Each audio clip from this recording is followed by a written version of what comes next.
welcome each one of you to this two-day CPE conference, which is an interesting conference spanning over 2 days with various subjects covering all the aspects of practice and industry requirements. The broad overview of the structure of the conference is like this. We start off the day with a session on AI, which will be addressed by CA Bharath Rao. And in the second session, it will be on the global capacity centers that will be addressed by CA Gautam Pai from Ahmedabad. The post-lunch session will be handled by CA Guru Prasad, which is on the everyday technology in CA firm. What are the technologies which we need in the practice? And the last session for today would be by CA Jatin Christopher, which is on the new outlook of GST litigation in 2025. With that, we end the day for 27, that is today. And 28, the schedule is like this, which is tomorrow. The first session will be by CAK Gururaj Acharya, which he will be addressing on private limited companies, obligations and privileges in compliance, and what are the non-compliances and the challenges in the financial statements. After that, it will be CA MP Vijay Kumar, who will be addressing us on accounting for climate changes as per EAS as well as on the Ind AS. The post-lunch session will be handled by CA Dr. Girish Ahuja from Delhi. He will be taking us through on recent issues in capital gains as well as on the charitable trusts. So this will be the schedule for tomorrow. With this now, I request our Vice Chairman Manjunath Hallu to escort CA Bharath Rao to the dais.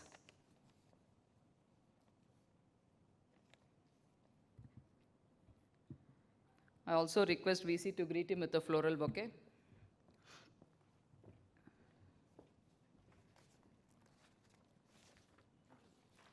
Bharath, a warm welcome to you and thank you for being with us here. Please take your seat. A quick introduction of Bharath. He is a chartered accountant, CISA, CIPPE, CEH, CHFI, and CFE, various certification courses to his credit. He works as a senior manager with one of the big fours. He is a member of Technology Initiatives Committees of Bombay Chartered Accountants Society. He is passionate about technology, audit, and cybersecurity risks. He has been working in the field of risk management, internal controls, advisory, and assurance since 2013. He focuses on control automation, control testing, and emerging technologies, as well as audits in IT environments. He has numerous trainings and talks to his credit in various seminars and topics such as GRC, digital forensics, blockchain, and concurrent audit in CBS environment. He has written articles on IFSC compliances, information security, international taxation areas too. He has contributed to the guidance note published by ISACA in 2014, which is Guidance to Validate Internal Control Assertions in Indian Financial Reporting. He is a Rashtrapati Puraskar Scout Awardee, a highest President's Award for the Scout. He received this award in June 2010 under the presence of Ms. Srimati Pratibha Patil in the Rashtrapati Bhavan. He also mentors students. His other hobbies include traveling, and the most interesting thing is water scuba diving diver. He's a trained water scuba diver and has completed 36 dives across the country. It's a privilege to have multi-talented and personality with us. Bharath, thank you for being here and welcome to you. We'll now light the lamp and inaugurate the seminar formally. So I request Bharath and VC to come over to the dais, as well as our managing committee members, CP Jain also.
एष सुप्तेषु जाग्रति य एष सुप्तेषु जाग्रति कामं कामं कामं कामपुरुषो पुरुषो निर्विमाणः निर्विमाणः तदेव शुक्रं तद्ब्रह्मा तदेवामृतमुच्यते तस्मिन् लोकः शतः सर्वे तदूनात्यपि कश्चन एतद्वैता एतद्वैता एतद्वैता एतद्वैता एतद्वैता एतद्वैता.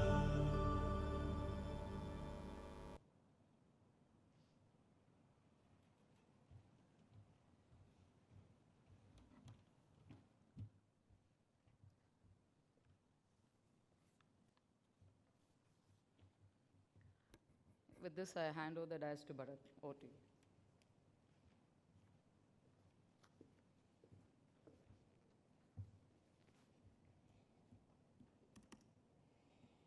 Check.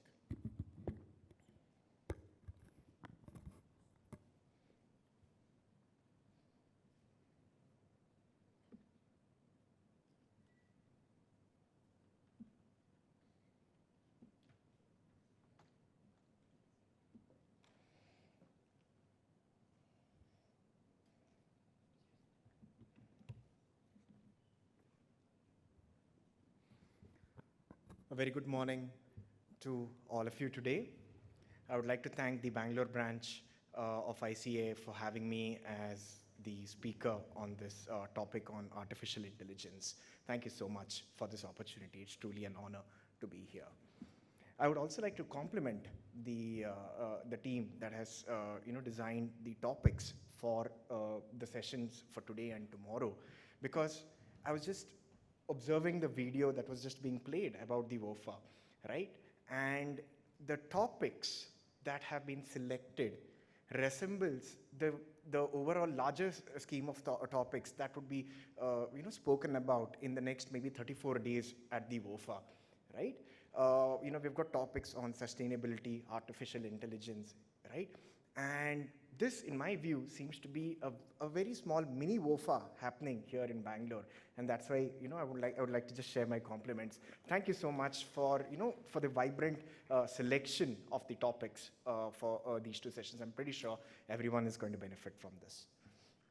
Right now, without further ado, I would like to jump into the topic: AI Unpacked, Unlocking AI's True Potential.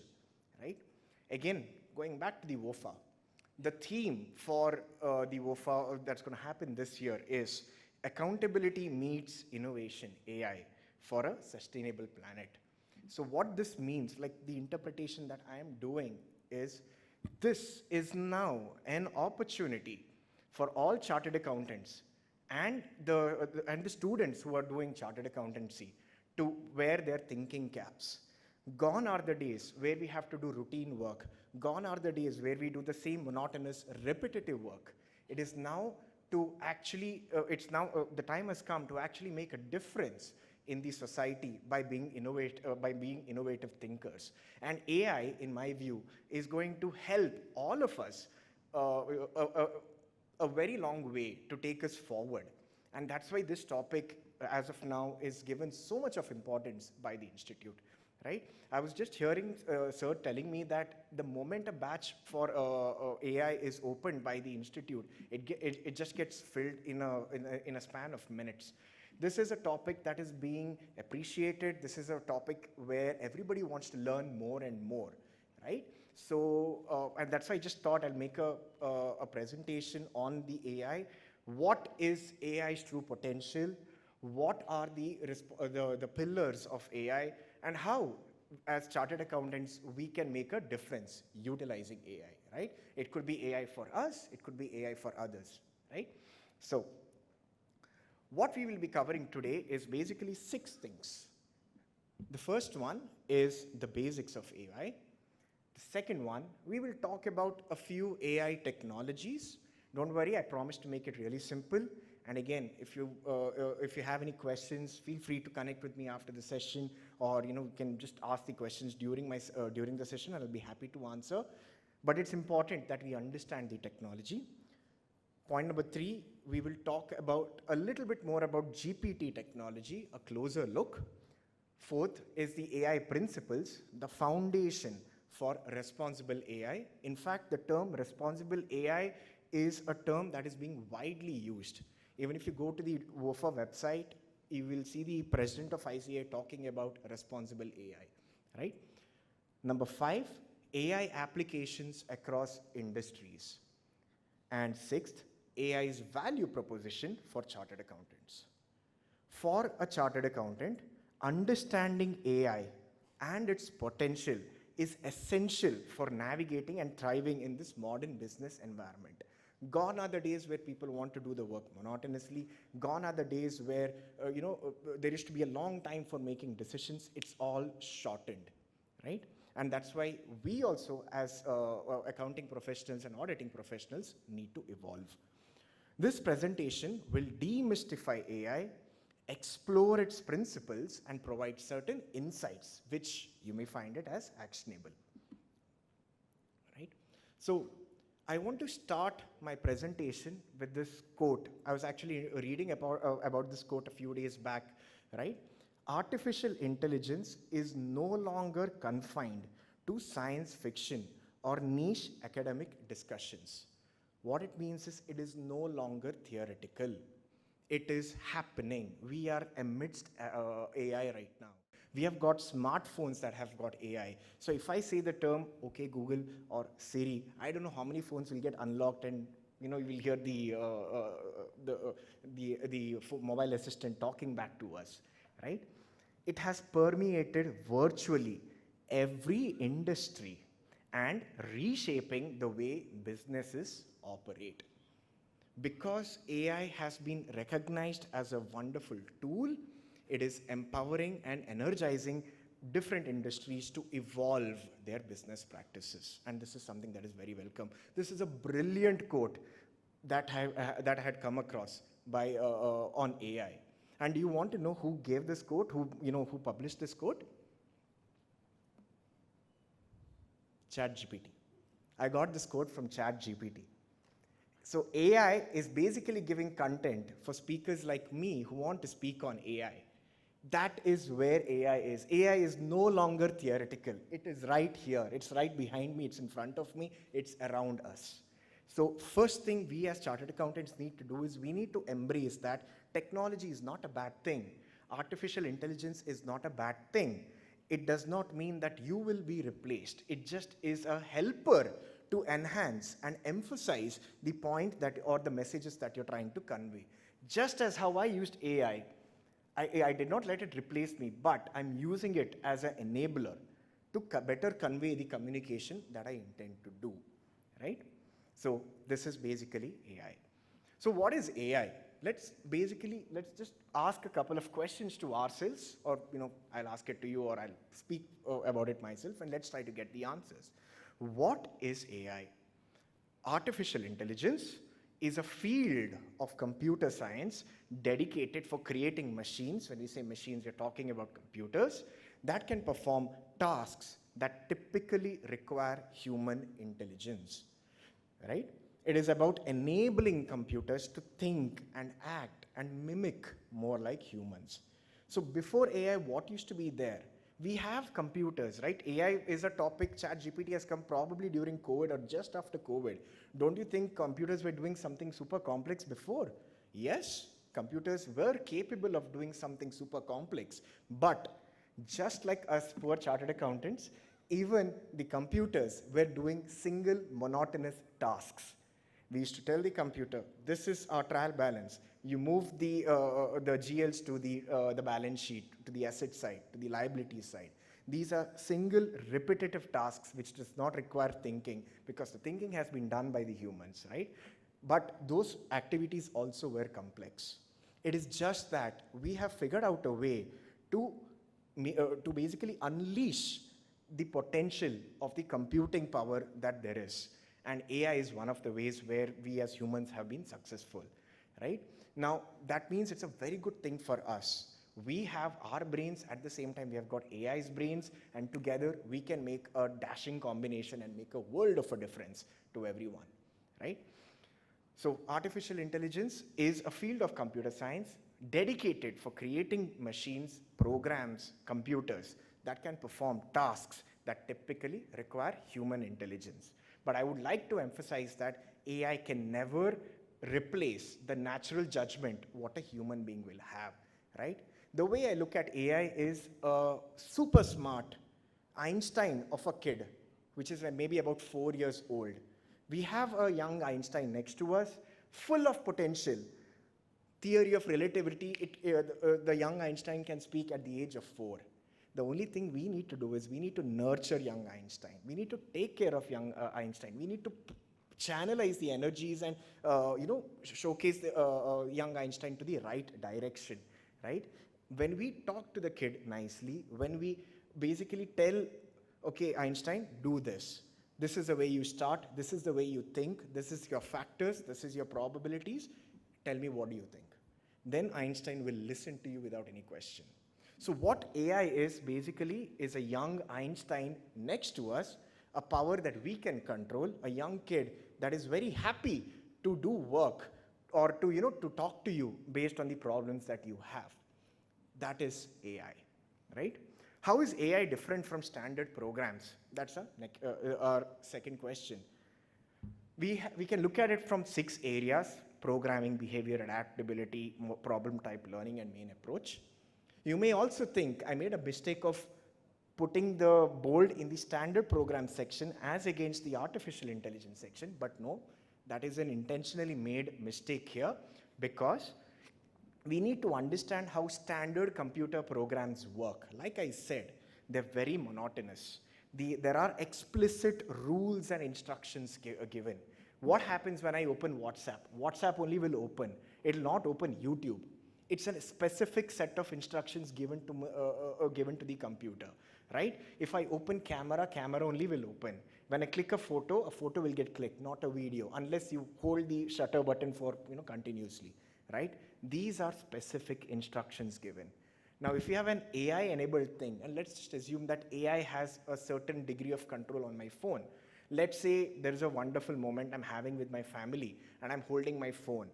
AI would be smart enough to activate the camera, click a photo, a candid photo, and maybe make a post of it on Instagram for me, right?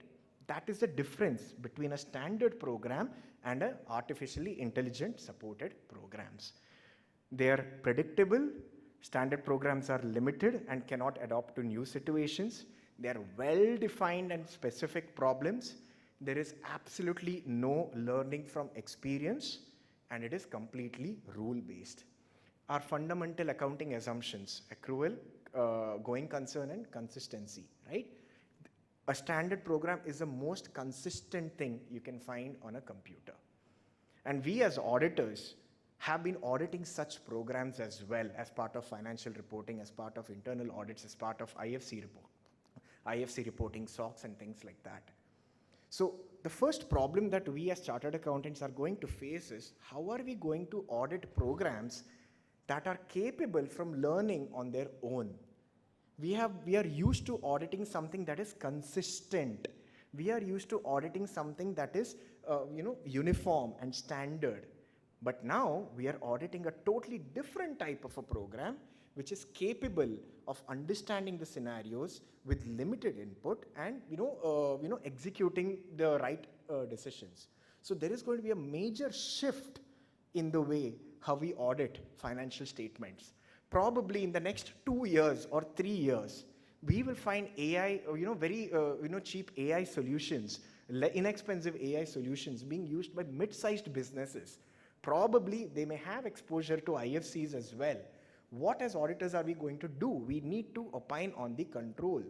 So that's why engaging in topics like AI, participating in CA courses which are focused on AI is going to make a world of a difference, right? We will talk about audit in a bit.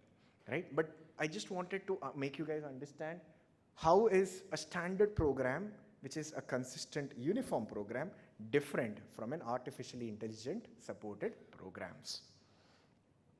How did AI evolve? It started with a rule-based AI. Oh, sorry, my apologies. It started with the rule-based AI. Let me just get the laser pointer. Systems that follow predefined rules basically are standard programs, are legacy programs. Then we went into machine learning, where these programs are given a small, push. Okay, you do what you're supposed to do, but learn a little bit from it. That's basically machine learning. Then you have got deep learning, which is basically machine level taken to another level, right? And then now finally, we have generative AI, which is a program which can stand on its own in an independent manner. That's basically a distinction. But don't worry about all these jargons. All we need to know is we have a young Einstein next to us who needs to be loved, who needs to be taken care of, maybe by the accountant, maybe by the company, and we need to make sure we take it to the doctor and make sure the right diagnosis is done when it's not well. That's basically us as auditors, right? So don't worry about the fancy terms. My thumb rule is this: the more fancier the term, the more easier the concept is to understand. So I don't tend to break my head on technical concepts, technical terms. Let's talk about technologies. We will be talking about maybe 2 or 3 technologies, which I feel is something we need to know. Again, we'll not go too deep in understanding how the technology works, right? But before we go there, I wanted to just showcase one video, right? How many of, okay, now we have got very good internet services and all that, but maybe 3 years, 4 years, just maybe prior to COVID, internet services were, it was a privilege maybe. It was a difficult thing to have consistently. We used to get 50 Mbps, but when we actually download, it's like 10 Mbps, right? So during those bad days of internet, how many of you have played the dinosaur game on the Chrome browser, where you press the space bar and the dinosaur jumps on cactus? How many of you have done that? There we got 1, 2, 3, 4, 5, wonderful, right? So I just wanted to just take you through one video on machine learning, right? It's a 10-minute video. I will give you guys, I'll paste the link of the video on the deck, but we'll just maybe fast forward through it so that you can understand what AI is doing, right? So let me just go to that video real quick. That's why you see the players slightly separate when they jump. I don't know, I find it interesting, but I'm a nerd, so. Second. Normal.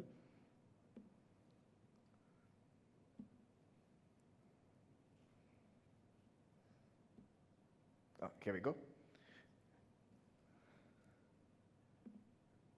So this is a very familiar screen. Whenever the internet goes in our Chrome browser, we get a dinosaur game, right? The objective of the game is simple. We are humans. The moment a cactus comes near the dinosaur, meaning when the dinosaur runs towards the cactus, it's supposed to jump. If you hit the cactus, you die because you get hurt, right? So there is this person who made a program using AI language and all those things, where the computer learned dying is a wrong thing. Let us start avoiding these cactuses, right? And wait for it. That's a bird. And if you're really good, you can duck under him. Whoo, you're nice. Okay, game is done. Now let's get to the bit you guys have been waiting for, the AI. Each generation contains 500 players, each control. So what you're seeing here is, you can see there are multiple dinosaurs, right? So that's a good thing about computers. If I'm trying to learn something, I have only one chance. 1 second I can read maybe 100 words. But in computers, I can create 100 different versions of me, and each version will learn something else, and ultimately I will understand everything. So that's basically what's happening. There may be about 1,000 or 100 dinosaurs jumping. And what you can see on the top is height of the obstacle, width of the obstacle, bird height, speed, player's position, gap between obstacle, bias, small jump, big jump, or a duck. These are the 3 options that the dinosaur can do. These are the factors the program has to learn, right? So we can see what happens when I continue. Calling a dinosaur, classic genetic algorithm. So the players which do the best live on to reproduce, and the same thing for the next generations, and rinse and repeat until you have a bloody beast. The first few generations is just the players holding down the jump button, which is a decent strategy if you suck. And as you can imagine, at this point it's just about luck. They don't care about where the obstacles are, they're just hoping they match up with their jumping cycles. This continues for quite a few generations. You can, on the bottom right, you can see the word generation. It's like the next batch of dinosaurs Now which is we're going talking. to learn. This guy finally has the patience to wait until the next obstacle is close enough before jumping. If you look at the neural network at the top, you can see that it uses the distance to the next object to calculate when to jump. All right, let's speed this up because these games get long. So what's happened is, there is a relation between the obstacles or the problems on the left and what should be the solutions on the right. This is something that was determined by the program on its own. It was not given by the programmer. After maybe 7 generations of maybe 7,000 dinosaurs, which maybe happened in like 3 minutes right now, the computer figured out that, okay, this is probably the approach it should follow statistically to ensure survival, right? So that's basically what's happening. Now this over guy's here. pretty good, but not full. This is just an example given from a game perspective, but we are basically persons who can understand business, we can understand audit, we can understand laws as well. So the perspectives that we bring to the table to our clients is quite unique. So what we should do as chartered accountants right now is always identify problems for the clients. I mean, don't tell it to them.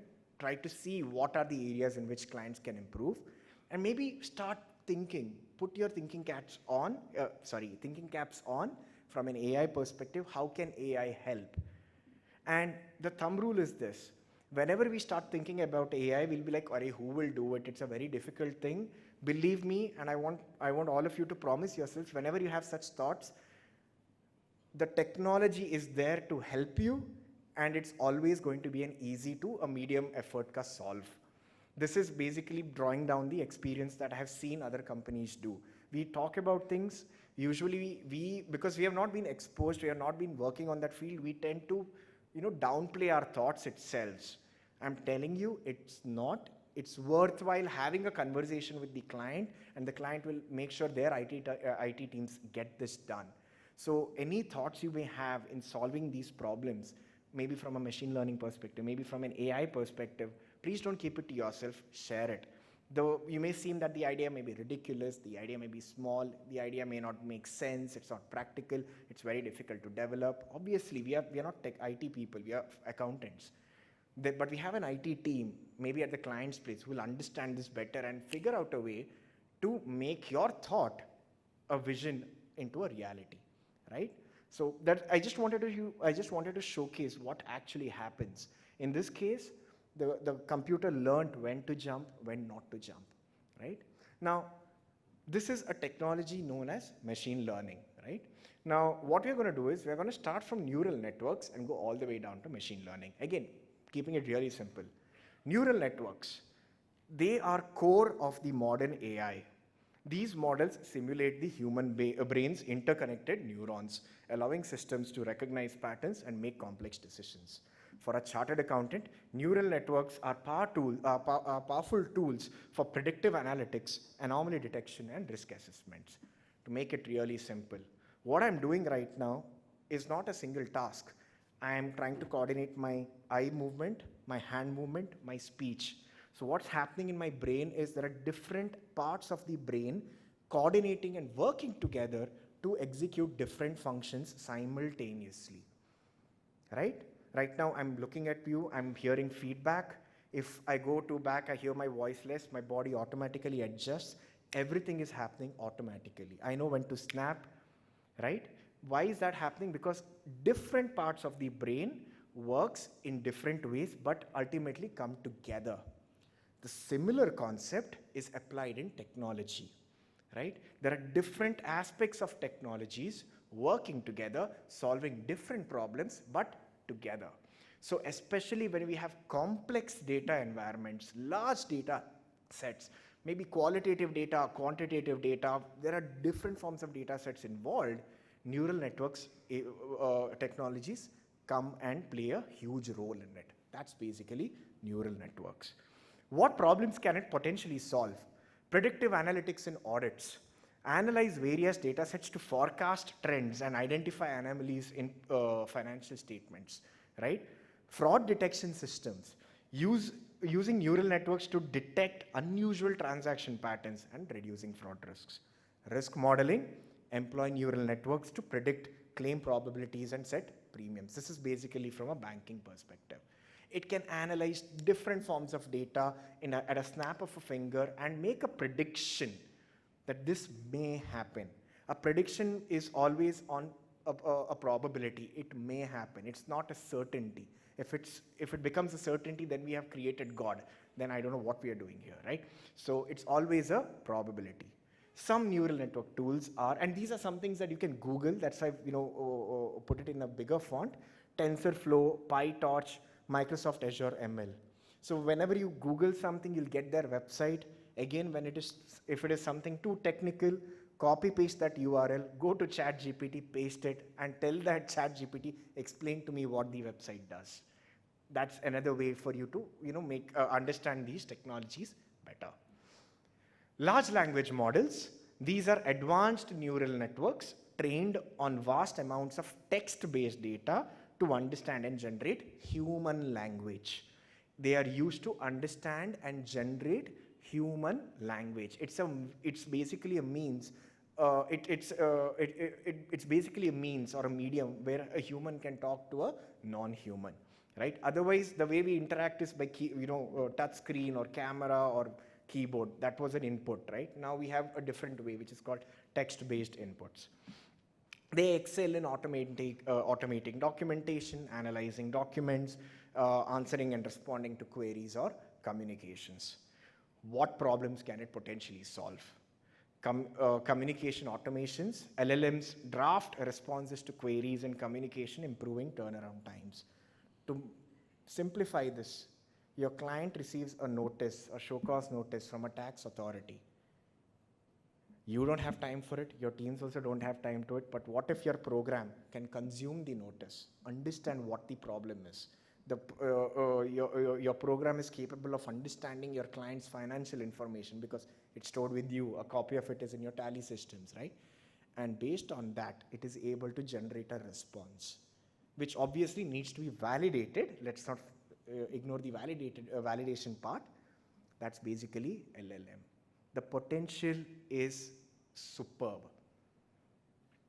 Document analysis, you give a report to it. Like I just gave you an example. There is a URL, I don't understand it, make me understand. That's basically example number 2. Content summarization. You have a book to read, maybe a Singhania's tax book. Maybe you can upload the last year's Singhania version and this year's Singhania's tax book version and can you tell me the differences? What has changed in both these books?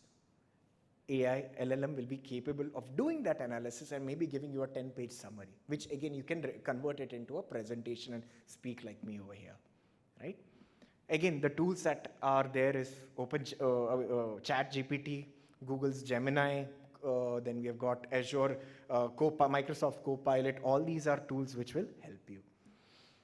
Natural language processing enables machines to understand, interpret, and generate human language. Applications include summarizing financial reports, extracting insights from unstructured data, and identifying key trends in regulatory changes, right? NLP can also empower CAs to efficiently review lengthy documents, ensuring compliance and accuracy, right? Sentiment analysis, it can understand client feedback. What if you're having a Teams call? We have a bot listening to you. It sees your video reaction. It hears what you have spoken. It sees the messages that have spoken, and you'll get a report. Okay, this person was actually interested. This person was not.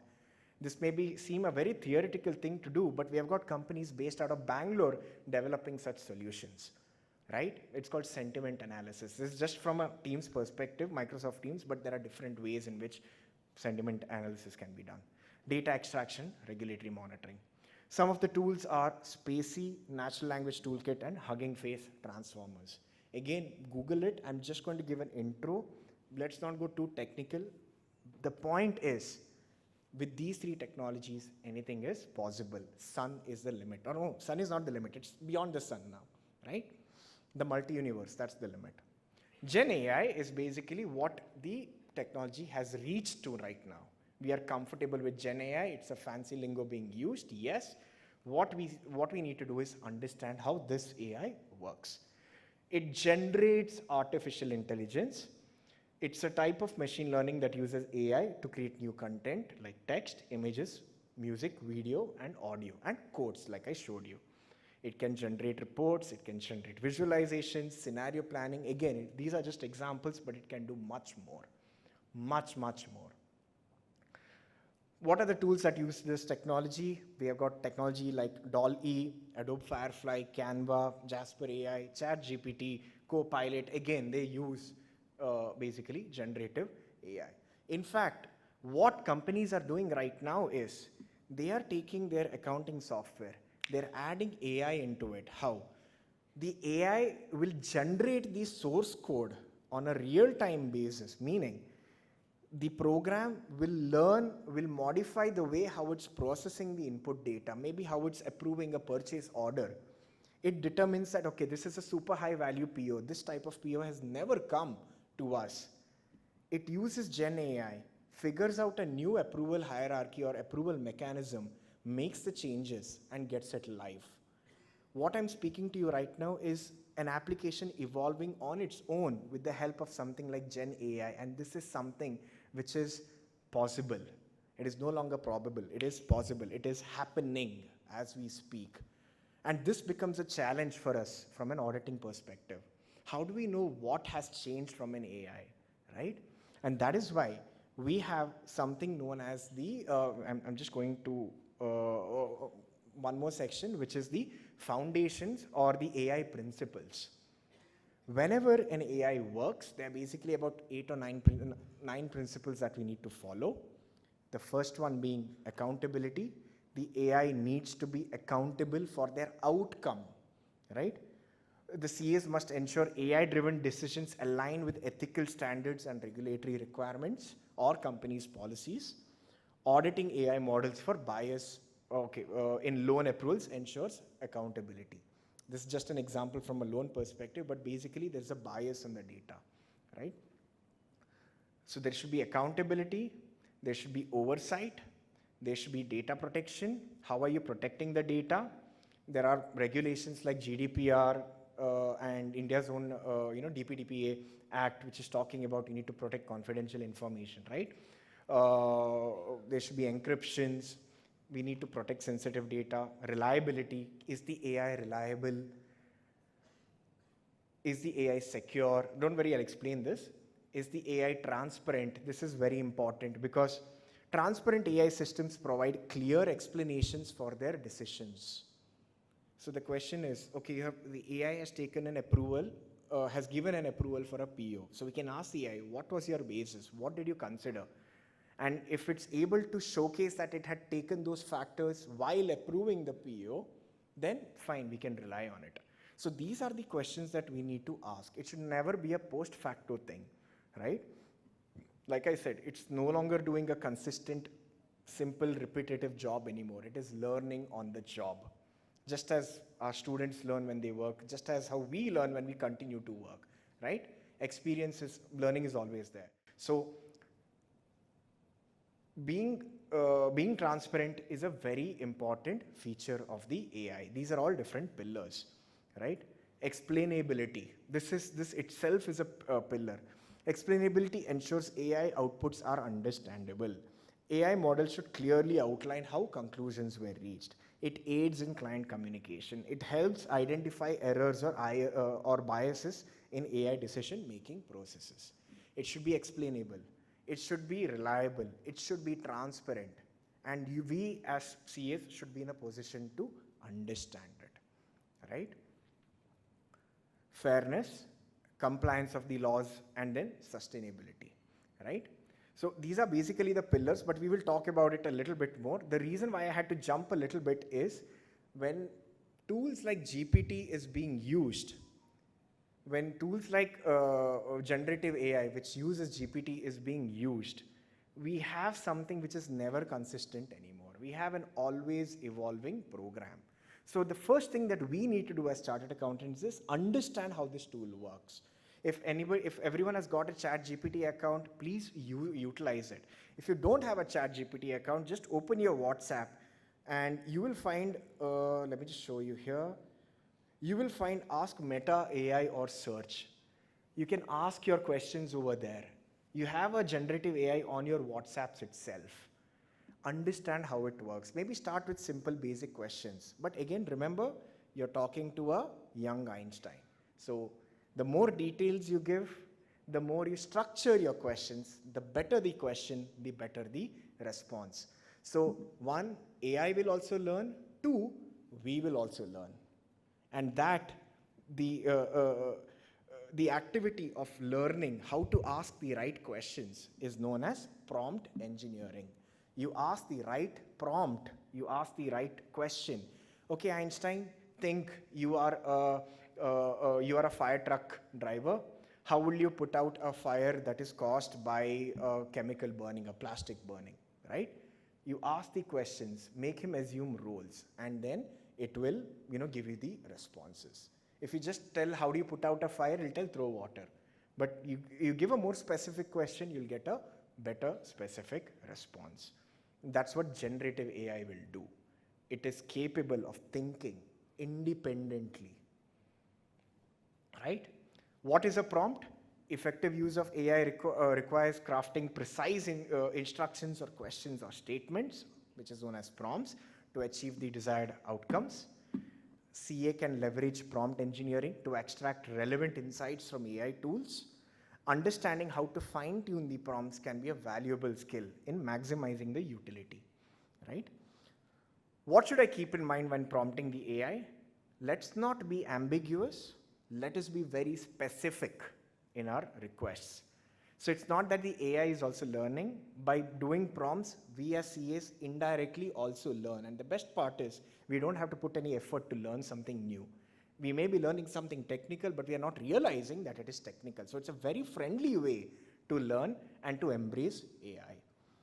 What are the tools utilizing this technology? We've got OpenAI Playground, Claude, and again, ChatGPT's API, right? Again, don't worry about this. You have ChatGPT on your phone, you have the Meta AI on your phone, Twitter has got Grok, and there's so many tools available. Ask different questions. Maybe what I used to do is I asked the same question to 3 different AIs, compare the result. That's how I started learning. It made me understand which AI is more credible, which AI is not credible, right? Then I started fine-tuning the questions and seeing which AI was learning faster. These are some of the exercises I used to do so to understand and make a choice which AI I should rely, what is the inputs I need to take. It's not that I should always rely on AI number A or AI number B. You can take the best of all the 3-4 AIs that are available, because right now this technology is easy to access, right? So like I said, the better the question, the more you love your young Einstein, the more you take care of your young Einstein, the better the response. And the technology which enables generative AI to work right now is called GPT, Generative Pre-trained Transformer.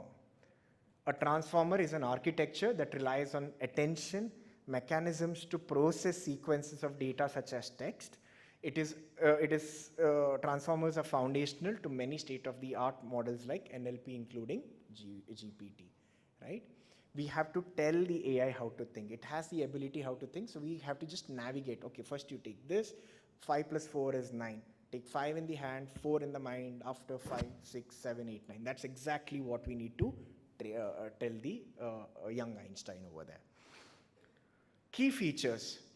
A GPT is learning so much because there is massive amounts of training data. ChatGPT had access to almost everything on the internet until 2021. Somehow the team was able to, OpenAI was able to, index and catalog all the information, and the programs were actually spending months and maybe weeks together understanding how the how to interpret the information and all. And that's why when it got released, it was such a big hit. It learns by evaluating a lot of training data. It also is made aware of different contexts. That's where the human aspect comes in. And 3, it is highly scalable. It is highly, highly scalable. Because if I have to think, if I have to solve a problem right now, maybe a complex problem will take me a couple of hours and I'll be tired at the end of the day. But with AI, I can just do Control C, Control V. I can have 2 Einsteins, I can have 1,000 Einsteins. It is very easy, all with the same amount of learning. That's how technology is a friendly thing for us chartered accountants, right? Applications, again, audit documentation, regulatory analysis, training and education, future potential. As GPT models continue to evolve, their integration with domain-specific data sets could further enhance their relevance for CAs, offering even greater precision and utility in specialized applications. One such example is ai.icai.org/CAGPT, where you go to where our institute has taken a premium subscription with ChatGPT and has fed context-specific text like ICAI laws, Indian accounting standards, Indian auditing standards. You ask a specific question, hey, ChatGPT, tell me something specific on SA 230 audit documentation. It'll tell you everything. It'll tell, okay, you may give a scenario-based question. I have, my policy says to retain all work papers for 3 years, but due to an earthquake, I have lost certain documentation. What should I do? Or I realized I made an error prior, after issuing the audit opinion. How do I unarchive my work papers and, update the corrections as per the auditing standard? ChatGPT will tell it to you, right? So this future potential, I called it as a future potential, is because it is already here. It's now a potential, right? And I'll just give you a thing. I hope ChatGPT opens because it was having an outage today. You just go to Explore GPTs. This is the best thing that you can do. Go to Explore GPTs, Tutor Me, Scholar GPT, Image Generator, Write for Me, Logo Creator, DALL-E. Okay, let's say I want to learn something on education. Universal Primer, the fastest way to learn anything hard or maybe lifestyle. Travel guide, I'm going traveling maybe to Azerbaijan, make me an itinerary. So there are focused, context-based GPTs available right now, and they're completely free to use, play with them. Ask it something where you already know the answer to, so you can validate how you have to modify the question, how you have to tweak the question to get the same answer back, right? The better the question, the better the response, right? And I think CA's, here we go. ICAI AASB GPT, official ICAI GPT for Auditing and Assurance Standard Board. So it's already here. So coming back to the principles, this section number 4 is something which all of us need to understand. Again, understanding it technically is a very different aspect. We are functional people. We do sample-based approach. We do reasonable assurance. So it's very important we understand the fundamentals. We need to know that blue and yellow make green. We don't need to know how much quantity of blue and how much quantity of yellow is needed to make to get the different shades of green, right? We just need to know the principles. So these principles are going to help us accomplish 2 things. The first thing, how the AI works. How is the AI operating, right? The second thing that it's going to help us establish is how can we audit the AI if we are performing a financial audit? What sort of, I can translate this question to, how can I help our client better secure their AI so that A, they can achieve their business objectives, B, help the auditors as well, right? If you understand these principles, believe me, any AI will be a very simple thing to understand. Always it's basically the lens in which we observe the AI. That's the way we need to look at it. Like I said, the first thing is accountability. Is the AI accountable for the outcomes? I'm not telling hold the collar. Basically, we should be aware that is the AI capable of giving you how it came to the answer, right? How did it give its output as such, right?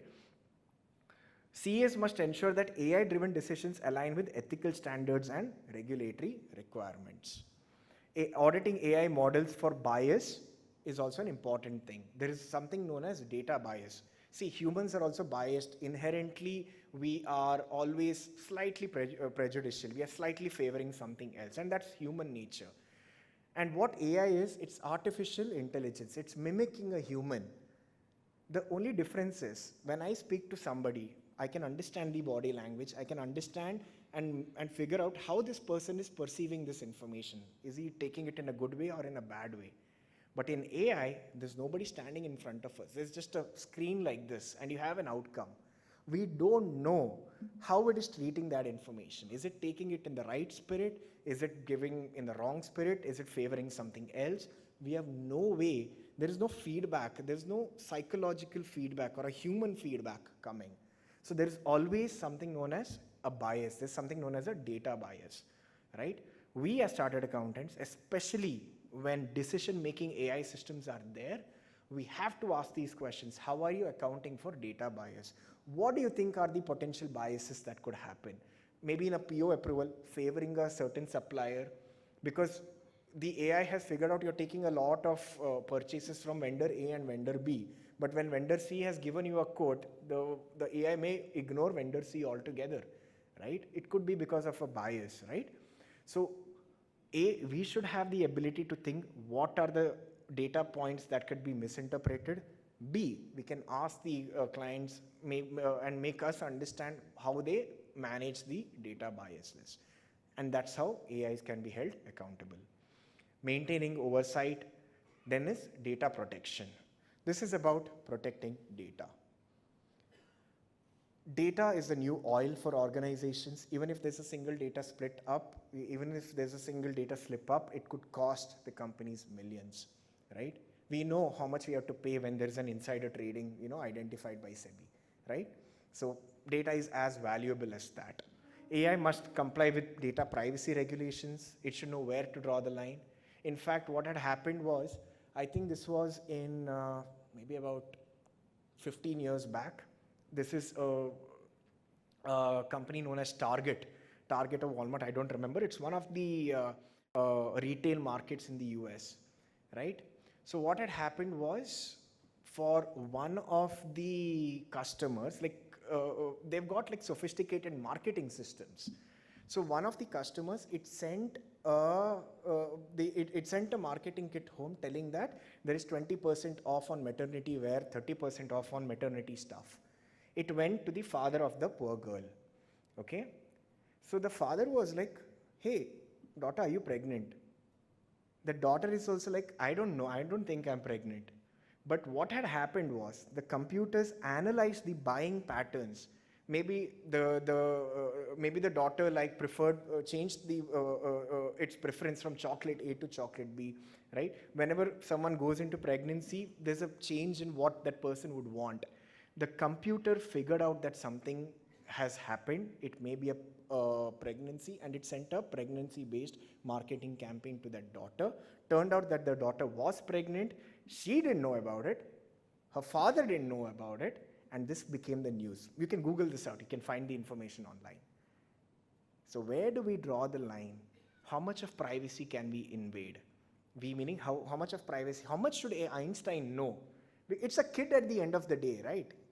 Sometimes it may not understand what to do with the data. There are certain things we don't tell young kids, right, until they're 12 or 18. Same logic holds good over here, right? AI systems must comply with data privacy. They must encrypt and protect client information. Why? Because it's a kid, it can drop the data, it can go anywhere, it may leave its toys here and there. So you have to tell it, whatever info you give, you need to keep it carefully, right? CAs can also advise clients in implementing data anonymization techniques. Reliability, accurate results, critical in applications for financial forecasting. CAs must assist in testing and validating these AI systems and ensure dependable results under various scenarios. Reliability is also an important thing. Security, this is where cyber security and info security functions come in. We as CAs need to know what are the different security frameworks there are, like the NIST framework, ISO, ISMS, cloud security framework, CSF, right? There's so many frameworks available. Again, we need not go too much in depth. The fact that we are aware about it, maybe we can have our juniors play with the document and understand more about the framework and explain it to us, right?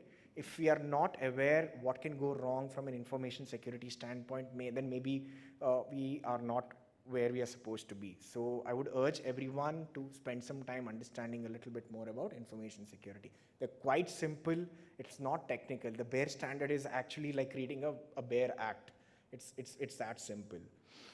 Security assessment should include vulnerability assessment and penetration testing, which need not be done by a CA. We have got ethical hackers who can help you.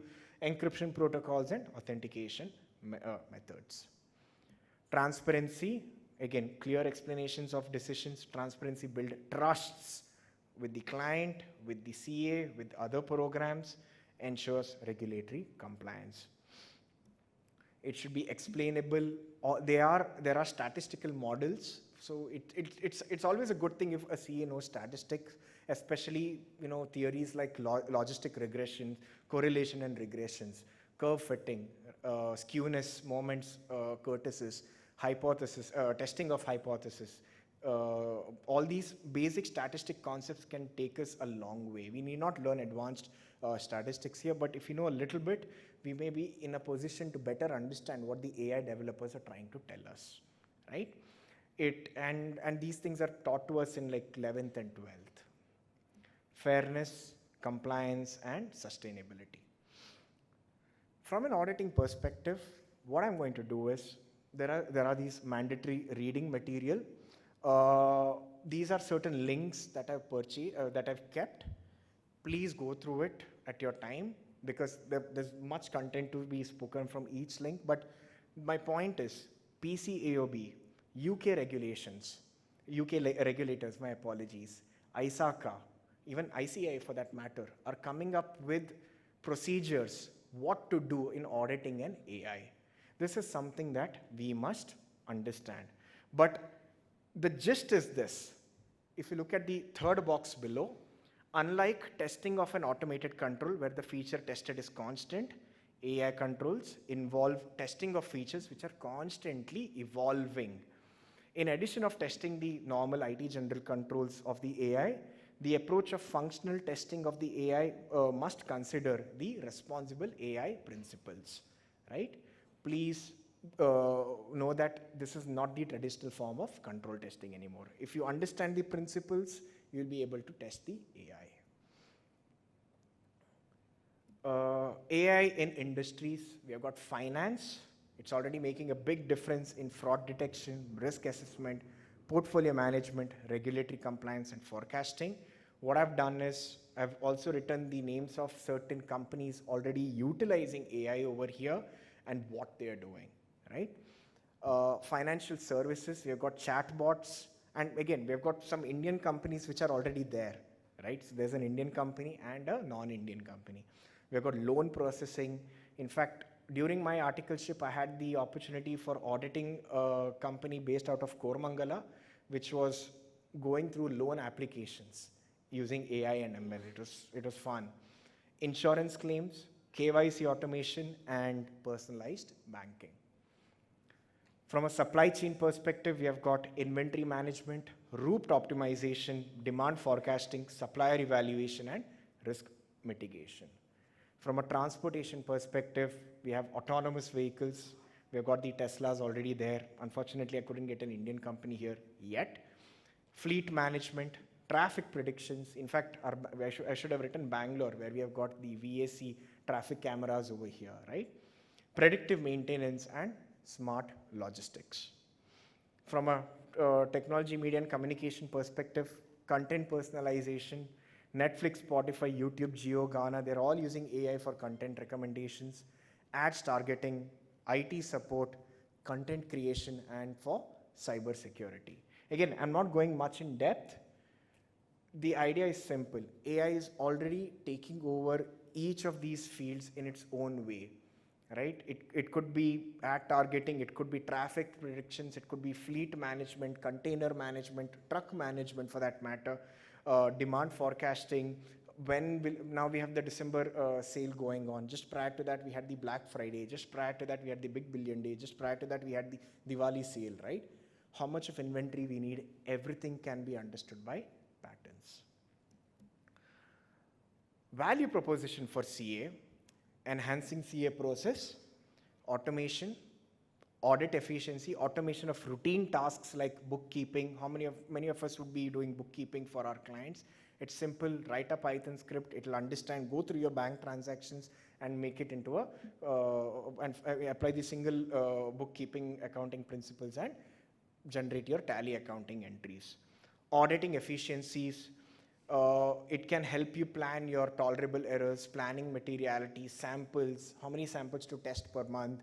It'll also help you do vouching because it can read your invoice, it can read the voucher and match it to your accounting transaction.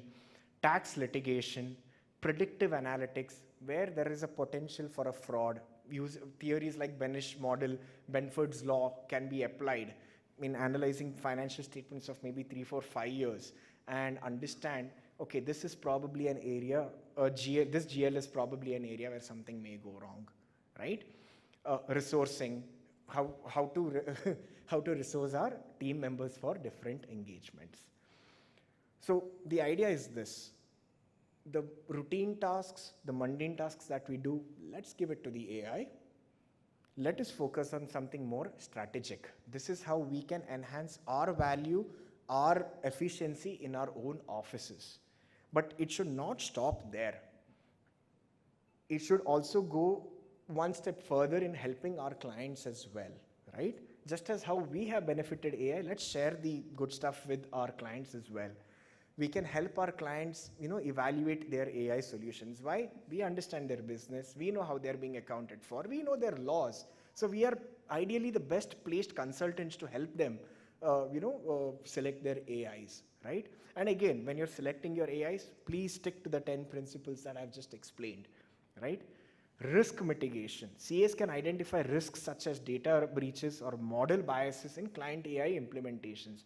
For example, they may evaluate AI-driven credit scoring system to ensure it complies with anti-discrimination laws and cybersecurity practices. Even if we ignore the cybersecurity aspect, if you are able to tell the client that, hey, there is a potential data bias over here, these are the questions we need to ask to evaluate the potential bias of the data for the AI. The client will value those inputs like anything and it will translate into big paydays. Process optimization. AI can understand your processes. There's a thing called as process mining, where it will go through your transactions and make a process. AI will be in a position to optimize it and make it better, right? Strategic insights and compliance assurance, right? These are simple stuff. Again, like I said, the more complicated the term, the simpler it is to understand. As a homework, what I would urge everybody to do is maybe take the help of our articleship students, because A, they have a lot of potential. B, they love technology. C, let us help them, let us make them our young Einsteins. Let them do something on AI for you. Maybe a project in which they take it from an AI perspective and you understand what they're doing, and thereby we also have a good understanding of AI and our clients also get benefited from it, and our articleship students also go through a good experience. Let us channelize their energies and also elevate ourselves in the progress. This is probably one homework I'm trying to give. From an ethics perspective, I think we have discussed bias, privacy, and transparency. Challenges, yeah, this is fine. So that's about it.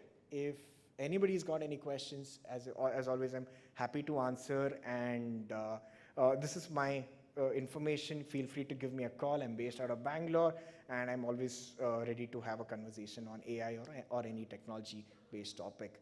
Thank you so much for everyone. You've been a lovely audience. I don't know if I've shot over the time. If I have, I apologize for that, but thank you so much.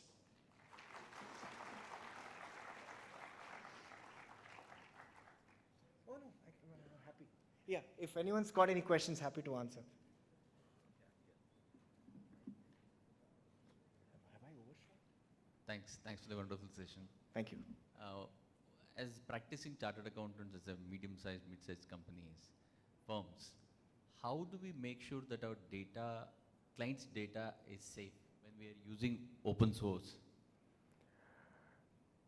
This is a very important question that you have asked, because at least in the Indian context, the way we manage personal data, forget soft copies, even hard copies, the way how Indians manage it is not how it's supposed to be done.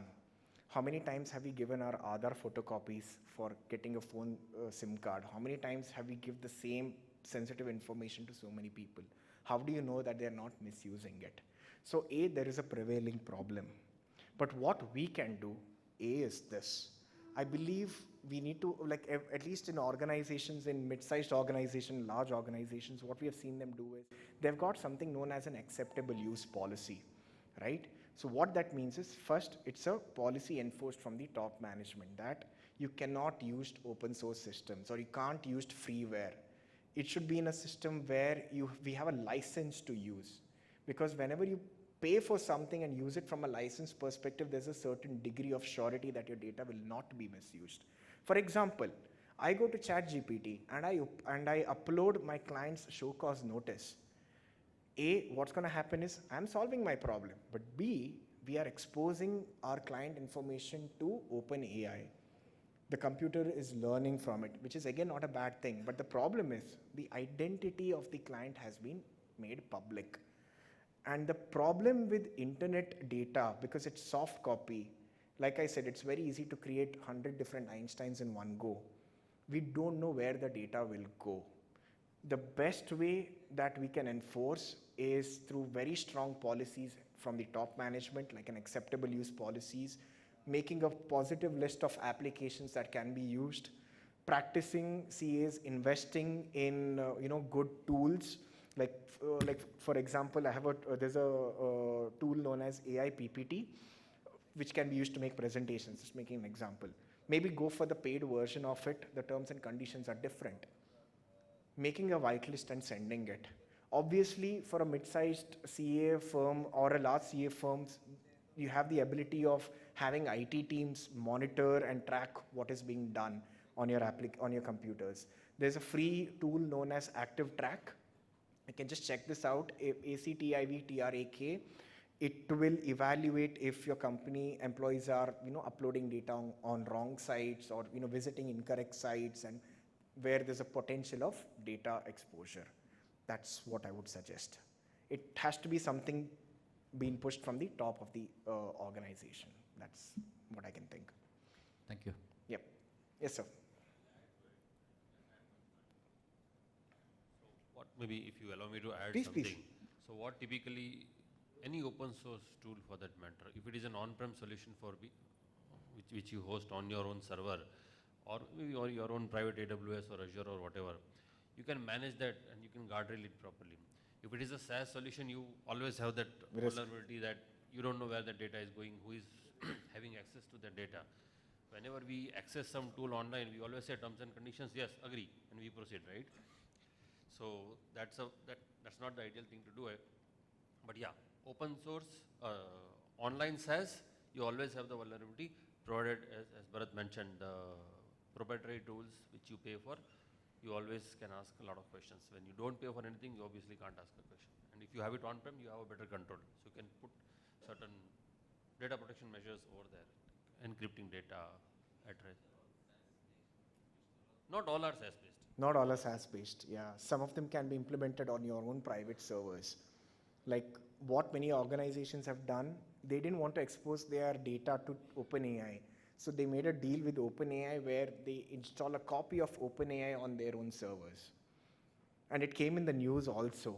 So that data was not being sent to OpenAI. Their version of ChatGPT was learning based on the context of the company's data. But that's obviously a very expensive affair. But as Sir mentioned, we are not using super expensive tools or very large AI. We're just introducing AI in our work. That's where we are right now. So maybe considering SaaS solutions after reading the license terms, how the data is processed processed and things like that would definitely help.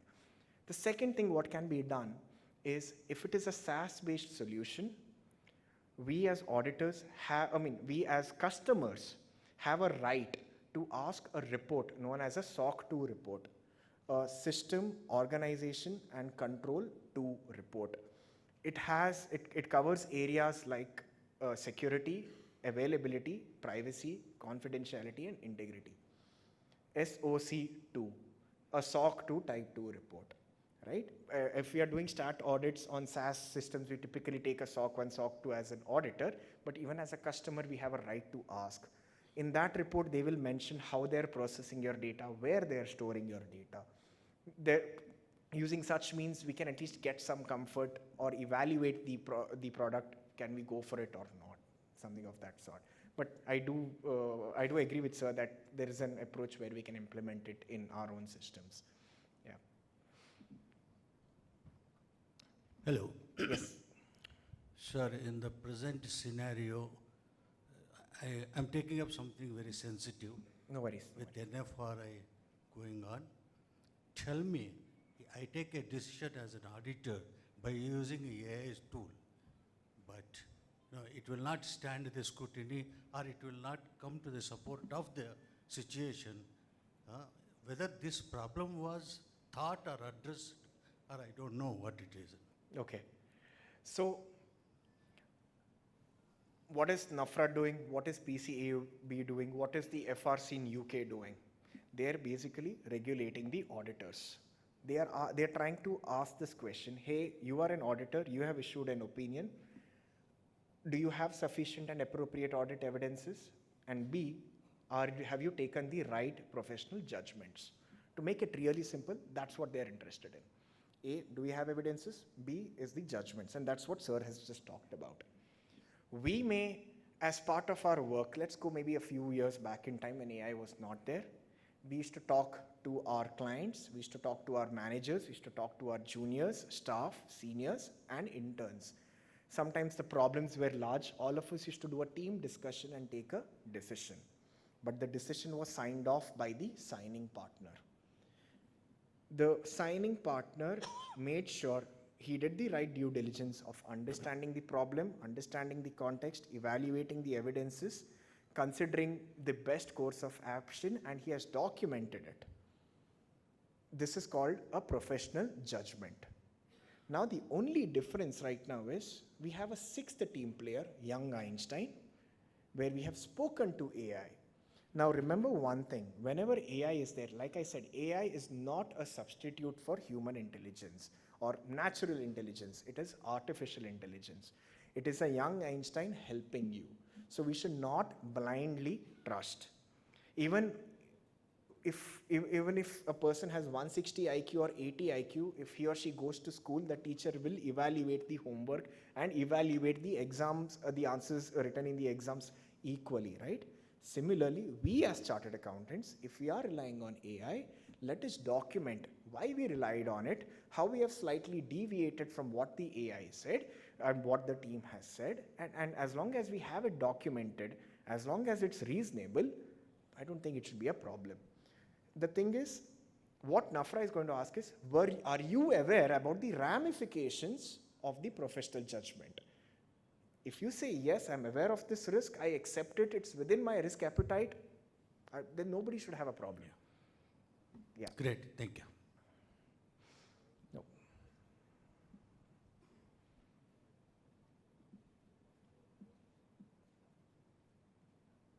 I think there's a question there. Yeah. We started using this Meta AI and all in our mobiles. Yeah. So whatever conversation we are going to have between AI, Meta AI and me, is it restricted to myself and my system, or it is goes to the public also? See what specific conversations you have. Like for example, I just showed you my ChatGPT. What you can see over here is something known to me. Unless I make it public, nobody can see it. So that risk is always safe. I mean, it's not going to materialize. The risk is how ChatGPT is going to use it, how Meta AI is going to use it. Now that's where we also need to be a little bit careful, because we are giving WhatsApps, Facebooks a lot of permissions in the phone in general without AI itself. It has access to our contacts, our photos, our phones, our conversations. So they're already using your data. So that's a bigger risk which is already present. B, whatever questions we ask, A, it will definitely help the AI model to understand. B, your context specific data is between you and the AI alone. The only drawback is that information is known to Meta as well. So let's say you put in Meta AI, you upload your client's show cause notice on Meta AI. It is possible. Then Facebook is aware that your client has a potential tax problem. So we need to be responsible about it. We need to be very careful what we do. And that's why organizations, at least the large organizations, they prevent people from using WhatsApps or any unauthorized retail customer communication or AI systems. They have a license, they have a proper policies, and they've made proper procurements. What's the best thing you can do is, because we can't purchase a open AI, right? We can introduce a practice known as anonymization or pseudonymization. Or what is that? So in Word, what we'll do is we have the show cause letter in Word open in our laptop. The name is written Bharath Rao, staying in Bangalore, having this email ID, having this PAN number. Do a find replace. Replace Bharath Rao with Shah Rukh Khan. Replace email ID with something else. That is called anonymization. And if you maintain a mapping internally in your laptop, okay, that Bharat means Shah Rukh Khan, and if you keep it like that, you know what AI tells, you can just change the context into whatever the name is. That is called anonymization. That is a cost-effective. You're not breaking any rules. You're not revealing your client's information to AI or whatever, and you're still safe. This is the best approach I would suggest. And that's what I feel all of us need to do, because it's not AI needs to be responsible. We also need to be responsible with AI as well, right? So it goes both ways. Anonymization and pseudonymization. Find, replace. Simple.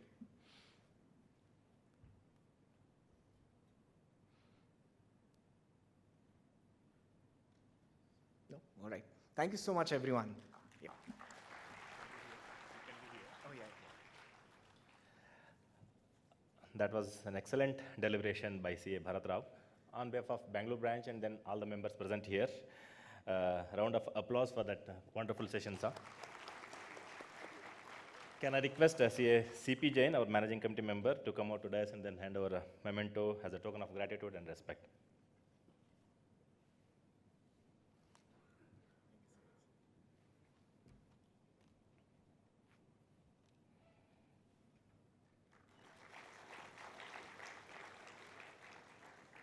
Thank you, sir. Now we shall break for tea and then